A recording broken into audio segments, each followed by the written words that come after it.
नमस्कार बच्चों, आप सभी का स्वागत है आपके अपने चैनल हिंदी बोध पर। आज हम इस वीडियो में पढ़ेंगे क्लास 8th के सिलेबस में शामिल पाठ्य पुस्तक भारत की खोज का तीसरा पाठ और हमारे पाठ का नाम है सिंधु घाटी की सभ्यता। इस पाठ का एक वीडियो आप देख चुके हैं। आज हम पढ़ेंगे भाग 2। तो आइए हम जानते हैं इस वीडियो में हम क्या सीखने वाले हैं। सबसे पहले हम जानेंगे प्राचीनतम अभिलेख, धर्म ग्रंथ और पुराण। तो इसमें हम जानेंगे वेद। लेखक कहते हैं कि सिंधु घाटी सभ्यता की खोज से पहले यहाँ समझा जाता था कि हमारे पास भारतीय संस्कृति का सबसे पुराना इतिहास वेद है। वेद को सबसे ओल्डेस्ट हिस्ट्री के रूप में यहाँ बताया है। आगे है, वस्तुतः ये हमारे पास मनुष्य के दिमाग की प्राचीनतम उपलब्ध रचना है। मैक्स मूलर ने इसे आर्य मानव के द्वारा कहा गया पहला शब्द कहा है। ऋग्वेद की रचनाओं का समय ईसा पूर्व 1500 मानते हैं। अब देखिए मैक्स मूलर ने क्या कहा वेद के लिए, और ऋग्वेद की रचनाओं का समय ईसा पूर्व 1500 है, ये भी इसमें बताया गया। आगे है, लेखक का मानना है कि वेदों पर ईरान की पूरी छाप है। माना जाता है कि आर्य अपने साथ उसी कुल के विचारों को लाए जिससे ईरान में अवेस्ता की रचना हुई थी। वेदों और अवेस्ता की भाषा में भी समानता है। अब ईरान का धार्मिक ग्रंथ अवेस्ता की तुलना की है वेद से, क्योंकि उसमें भाषागत समानता देखने को मिलती है। आगे हम जानेंगे, वेद की उत्पत्ति विद धातु से हुई है, जिसका अर्थ है जानना। अतः वेद का सीधा संबंध है अपने समय के ज्ञान का संग्रह। उनमें न मूर्ति पूजा है न देव मंदिर। देखिए इसमें बताया वेद जो शब्द है उसकी उत्पत्ति विद धातु से हुई और उसका अर्थ है जानना, और वेद का सीधा संबंध है अपने समय के ज्ञान का संग्रह करना। उसमें न मूर्ति पूजा को और न देव के मंदिरों को कोई स्थान है। पिक्चर में आप देख रहे हो चारों वेदों के नाम। आइए अब हम आगे जानते हैं।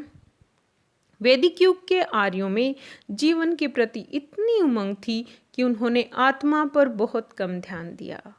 वे मृत्यु के बाद किसी प्रकार के अस्तित्व में बहुत अस्पष्ट ढंग से विश्वास करते थे। देखिए जीवन के प्रति इतनी उमंग थी उनमें कि मृत्यु के बाद क्या होता है इसमें उनका बहुत ज़्यादा बिलीव नहीं था।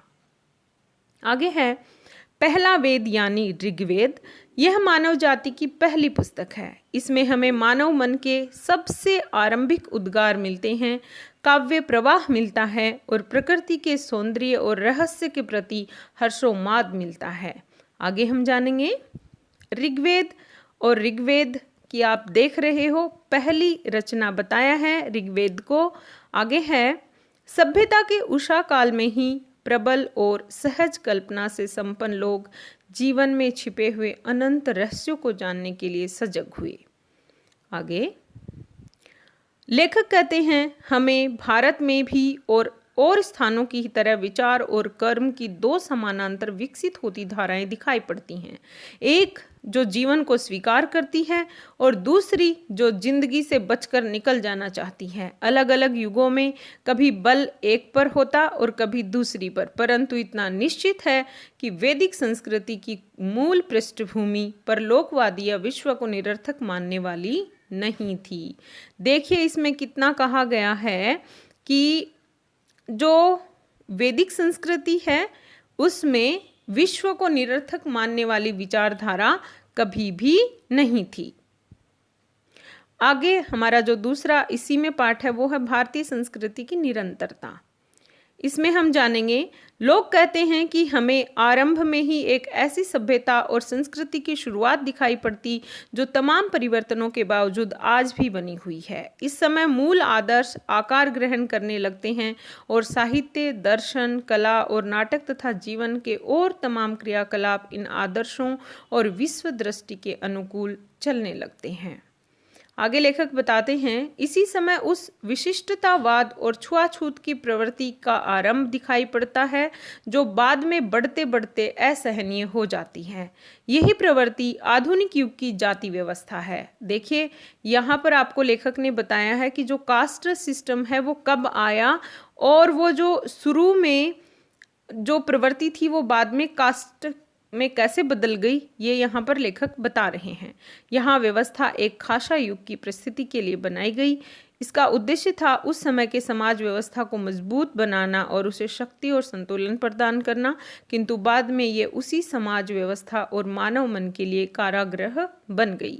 तो यहाँ पर बताया है कि जाति प्रथा किस प्रकार बाद में कष्टदायी सिद्ध हुई। आगे है, इतिहास के इस लंबे दौर में भारत अलग थलग नहीं रहा। ईरानियों और यूनानियों से, चीन और मध्य एशिया तथा अन्य लोगों से उनका संपर्क बराबर बना रहा। 3-4 हजार वर्षों का ये सांस्कृतिक विकास और उसका अटूट सिलसिला अद्भुत है। आगे उन्होंने समझाया है उपनिषद, और उपनिषद में क्या है वो देखिए। उपनिषदों का समय ईसा पूर्व 800 के आसपास माना जाता है। वे हमें भारतीय आर्यों के चिंतन में एक कदम और आगे ले जाते हैं और यह एक लंबा कदम है। इसमें उन्होंने बताया है, उपनिषदों की सबसे प्रमुख विशेषता यह सच्चाई पर बल देना। उपनिषदों की मशहूर प्रार्थना में प्रकाश और ज्ञान की ही कामना की गई है। असत से मुझे सत की ओर ले चल, अंधकार से मुझे प्रकाश की ओर ले चल, मृत्यु से मुझे अमृतत्व की ओर ले चल। बार बार हमें एक बेचैन मन झांकता दिखाई पड़ता है जो निरंतर किसी खोज में, किसी प्रश्न का उत्तर पाने में लगा है। ऐत्रेय ब्राह्मण में इस लंबी अनंत अनिवार्य यात्रा के बारे में एक स्तोत्र है। हर श्लोक का अंत इस टेक से होता है, चैत्रेवेति चरेवेति चरेवेति, हे यात्री इसलिए चलते रहो चलते रहो। तो देखिए, उपनिषदों में सच्चाई पर बल दिया और वहाँ पर जो हम असत से मुझे सत की ओर, अंधकार से प्रकाश की ओर, मृत्यु से अमृतत्व की ओर ले जाने वाली जो बात हम देखते हैं वो हमें वहीं से मिली है। तो आगे देखिए, व्यक्तिवाद, दर्शन के लाभ और हानियां, ये हमारा पाठ है। इसमें क्या कहा है लेखक ने, उपनिषदों में बार बार इस बात पर जोर दिया गया कि कारगर रूप में प्रगति करने के लिए जरूरी है कि शरीर स्वस्थ हो, मन स्वस्थ हो, तन मन दोनों अनुशासन में रहें। ज्ञानार्जन या और किसी भी तरह की उपलब्धि के लिए संयम, आत्मपीड़न और आत्मत्याग जरूरी है। इस प्रकार की तपस्या का विचार भारतीय चिंतन में सहज रूप से निहित है। आगे कहा है, भौतिकवाद क्या है उसके बारे में हमें लेखक ने बताया है। तो यहाँ पर कहा है, हमारा बहुत बड़ा दुर्भाग्य है कि हमने यूनान में और भारत में दूसरे भागों में भी विश्व के प्राचीन साहित्य के एक बहुत बड़े हिस्से को खो दिया है। यह शायद इसलिए हुआ कि इन ग्रंथों को आरंभ में ताड़ पत्रों पर या भोजपत्रों पर लिखा गया था। कागज पर लिखने का चलन बाद में हुआ। बहुत सी प्राचीन भारतीय पुस्तकें अब तक भारत में नहीं मिली, पर चीनी और तिब्बती भाषा में उनके अनुवाद मिल गए हैं। सबसे पहले यहाँ बताया है, राजनीति और आर्थिक संकट पर ईसा पूर्व 4वीं शताब्दी में रचित कौटिल्य की प्रसिद्ध रचना और अर्थशास्त्र में इसका उल्लेख भारत दार्शनिक सिद्धांत के रूप में किया गया है। तो कौटिल्य की अर्थशास्त्र लिखी कब गई? 4वीं शताब्दी में, यह आपको याद रखना है। आगे इसमें बताया है, महाकाव्य, इतिहास, परंपरा और मिथक, इसके बारे में क्या कहा है। प्राचीन भारत में 2 महाकाव्यों रामायण और महाभारत को रूप ग्रहण करने में शायद सदियां लगी होंगी और उनमें बाद में भी टुकड़े जोड़े जाते रहे। इन ग्रंथों में भारतीय आर्यों के आरंभ के समय का वृतांत है। भारतीय पुराकथाएं महाकाव्यों तक सीमित नहीं हैं, उनका इतिहास वैदिक काल तक जाता है और वे अनेक रूप आकारों में संस्कृत साहित्य में प्रकट होती रही हैं। अधिकांश पुराकथाएं और प्रचलित कहानियां वीर गाथात्मक हैं। उनमें सत्य पर अड़े रहने और वचन के पालन का उपदेश दिया गया है। आगे है, बहुत धीमी गति से आधुनिक विद्वान धैर्यपूर्वक प्राचीन भारतीय इतिहास की भूल भुलैया के सूत्रों की खोज करा रहे हैं। कल्हण की राजतरंगिणी एकमात्र प्राचीन ग्रंथ है जिसे इतिहास माना जा सकता है। ये कश्मीर का इतिहास है जिसकी रचना ईसा पूर्व 12वीं शताब्दी में हुई। तो यहाँ पर बताया कि कश्मीर का इतिहास हमें कौन सी पुस्तक में मिलता है, राजतरंगिणी में। किसने लिखी, कल्हण ने। और कब लिखी, 12वीं शताब्दी में। तो ऐसे प्रश्न एग्जाम में पूछे जाते हैं। आगे है महाभारत। 2 महाकाव्यों की बात की तो महाभारत के लिए लेखक ने क्या कहा है, महाभारत का दर्जा विश्व की श्रेष्ठतम रचनाओं में है। यह कृति परंपरा और दंत कथाओं का तथा प्राचीन भारत की राजनीति और सामाजिक संस्थाओं का विश्वकोश है। इसमें क्या कहा है, महाभारत में हिंदुस्तान की बुनियादी एकता पर बल देने की निश्चित कोशिश की गई है। इसका एक और पहले का नाम था आर्यव्रत, यानी आर्यों का देश, किंतु यह नाम मध्य भारत में विंध्य पर्वत तक फैले उत्तर भारत के इलाके तक ही सीमित था। आगे बताया है, महाभारत में कृष्ण से संबंध आख्यान भी हैं और प्रसिद्ध काव्य भगवत गीता भी। गीता दर्शन के अलावा ईसा ग्रंथ में शासन कला और सामान्य रूप से जीवन के नैतिक और आकार संबंधी सिद्धांतों पर जोर दिया गया है। इसमें देखिए बताया गया है कि महाभारत में कृष्ण, भगवत गीता और राजनीति व सामान्य जीवन कला कैसा हो, इसका वर्णन महाभारत में आपको देखने को मिलता है। आगे है भगवत गीता। भगवत गीता में क्या विशेष है, ये हम जानेंगे। लेखक के अनुसार भगवत गीता महाभारत का अंश है, परंतु उसकी अपनी अलग जगह है और वह अपने आप मुकम्मल है। यह 700 श्लोकों का छोटा सा काव्य है। इसकी रचना बौद्ध काल से पहले हुई थी, तब से अब तक इसकी लोकप्रियता और प्रभाव कम नहीं हुआ है।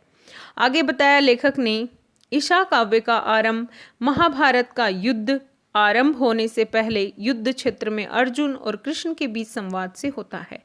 ये बताया गया कि भगवत गीता का आरंभ कैसे हुआ, वो बताया है। गीता में बहुत कुछ है जो आध्यात्मिक है। इसमें मानव जीवन के 3 मार्गों ज्ञान, कर्म और भक्ति के बीच समन्वय करने का प्रयास किया गया है। तो भगवत गीता में किस चीज़ को विशेष महत्व दिया, अध्यात्म को, और इसके भी 3 मार्ग ज्ञान, कर्म और भक्ति को समन्वय, तीनों के बीच में समन्वय दिखाया गया है, सामंजस्य दिखाया गया है। आगे है प्राचीन भारत में जीवन और कर्म। अब इसमें क्या है, बुद्ध के समय से पहले का वृतांत हमें जातक कथाओं में मिलता है। इन जातक कथाओं का वर्तमान रूप बुद्ध के कुछ समय बाद का है।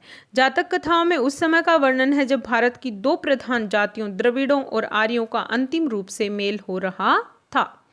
आगे कहा है, लेखक ने बताया है कि ईसा पूर्व 6वीं या 7वीं शताब्दी में पाणिनि ने संस्कृत भाषा में अपनी प्रसिद्ध व्याकरण की रचना की। लेखक ने बताया है कि औषध विज्ञान के जनक धन्वंतरी थे। इनमें औषधि परा चरक की पुस्तकें हैं और शल्य चिकित्सा पर सुश्रुत की। चरक राजा कनिष्क के राज दरबार में राजवैद्य थे। अब देखिए इसमें कितनी बातें आपको बताई गई है कि ईसा पूर्व 6वीं और 7वीं शताब्दी में पाणिनि ने संस्कृत भाषा में प्रसिद्ध व्याकरण की रचना की। तो संस्कृत में जो व्याकरण है वो लिखा पाणिनि ने। उसके बाद लिखा है औषध विज्ञान के जनक धन्वंतरी, उसके बाद शल्य चिकित्सा, और राजा कनिष्क के यहाँ पर राजवैद्य थे चरक। ये भी आपको बताया गया, ये आपको सब याद रखना है। आगे है, लेखक ने बताया है कि बनारस हमेशा शिक्षा का केंद्र रहा था। बुद्ध के समय में भी वह प्राचीन केंद्र माना जाता था। आधुनिक पेशावर के पास एक प्राचीन और प्रसिद्ध विश्वविद्यालय तक्षशिला था। यह विश्वविद्यालय विशेष रूप से विज्ञान, चिकित्सा, शास्त्र और कलाओं के लिए मशहूर था। इसमें आगे कहा, महावीर और बुद्ध वर्ण व्यवस्था। जैन धर्म और बौद्ध धर्म दोनों वैदिक धर्म से कटकर अलग हुए थे। दोनों अहिंसा पर बल देते हैं, ब्रह्मचारी भिक्षुओं और पुरोहितों के संग बनाते हैं। जैन धर्म के संस्थापक महावीर और बुद्ध के समकालीन थे और दोनों क्षत्रिय थे। आगे इसमें बताया है बुद्ध की शिक्षा। इसमें है, बुद्ध का संदेश उन भारतीयों के लिए बहुत नया और मौलिक यहाँ जो ब्रह्म ज्ञान की गुत्थियों में डूबे रहते हैं। बुद्ध ने अपने शिष्यों से कहा, सभी देशों में जाओ और इस धर्म का प्रचार करो। बौद्ध धर्म में 4 आर्य सत्यों को महत्व दिया गया है। बुद्ध का मार्ग मध्यम मार्ग था। आगे है बुद्ध कथा। बुद्ध की वह संकल्पना जिसे प्यार से भरे अनगिनत हाथों ने पत्थर, संगमरमर और कांसे में ढालकर आकार दिया। भारतीयों के विचारों की समग्र आत्मा की या कम से कम उसमें एक तेजस्वी पक्ष का प्रतीक है। आगे है चंद्रगुप्त और चाणक्य मौर्य साम्राज्य की स्थापना। इतिहास के बारे में यहाँ लेखक हमें बताते हैं कि भारत में बौद्ध धर्म का प्रचार धीरे धीरे हुआ। मूल रूप में ये क्षत्रिय आंदोलन था और शासक वर्ग तथा पुरोहितों के बीच संघर्षों का प्रतिनिधित्व करता था।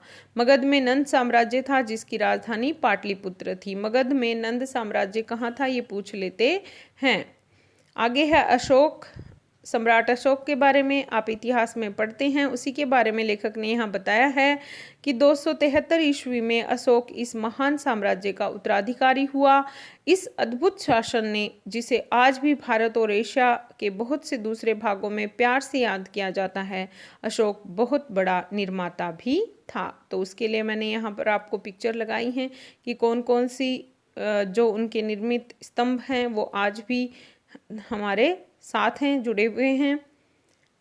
आगे हम बात करेंगे प्रश्न अभ्यास की। तो सबसे पहला प्रश्न है, भारतीय संस्कृति का सबसे प्राचीन इतिहास क्या है? तो सही उत्तर है वेद। वेद भारत का सबसे प्राचीन इतिहास है। अगला प्रश्न, वेदों पर किसका प्रभाव दिखाई देता है? तो इसकी बात हमने की थी कि ईरान के विचारों का प्रभाव दिखाई देता है, क्योंकि ईरान के ग्रंथ अवेस्ता व भारत के वेदों की जो भाषा है वो मिलती जुलती है, इसलिए वेदों पर ईरान के अवेस्ता का प्रभाव दिखाई देता है। आगे है, वेद शब्द से आप क्या समझते हैं? तो विद धातु से इसकी उत्पत्ति हुई, जिसका अर्थ है जानना, और वेद का सीधा अर्थ है अपने समय के ज्ञान का संग्रहण करना।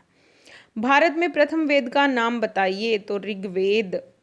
भारतीय संस्कृति की निरंतरता से आप क्या समझते हैं?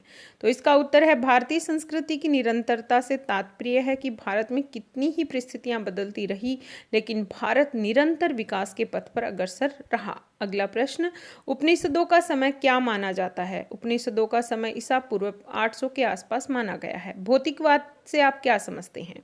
भौतिकवाद का अर्थ है जीवन की वास्तविकता में विश्वास करना। अगला प्रश्न है, कौटिल्य की प्रमुख कृति अर्थशास्त्र। अगला प्रश्न, कौटिल्य के अर्थशास्त्र की रचना कब हुई? इसमें किसका वर्णन किया गया है? तो इसका सही उत्तर होगा, कौटिल्य के अर्थशास्त्र की रचना ईसा पूर्व 4वीं शताब्दी में हुई और उस समय की राजनीति, आर्थिक व्यवस्था और दार्शनिक सिद्धांतों का वर्णन मिलता है इस पुस्तक में। अगला हमारा प्रश्न, भारत के 2 प्रमुख महाकाव्यों के नाम, रामायण और महाभारत। किस ग्रंथ में कश्मीर के इतिहास का वर्णन किया है? तो ये हमने पढ़ा कल्हण की राजतरंगिणी में, जो 12वीं शताब्दी में लिखी गई है। अगला प्रश्न है, भारत का प्राचीन नाम क्या था? तो आर्यावर्त यानी आर्यों का देश। भगवत गीता की क्या विशेषता है? उत्तर है हमारा, भगवत गीता की यह विशेषता है कि युगों पूर्व लिखी ये रचना आज के धरातल पर भी सत्य साबित होती है। आज भी राजनीति या सामाजिक संकट के समय लोग इसका सहारा लेते हैं। अगला प्रश्न, भारत की प्राचीन लिपि कौन सी है? तो वो है ब्राह्मी लिपि।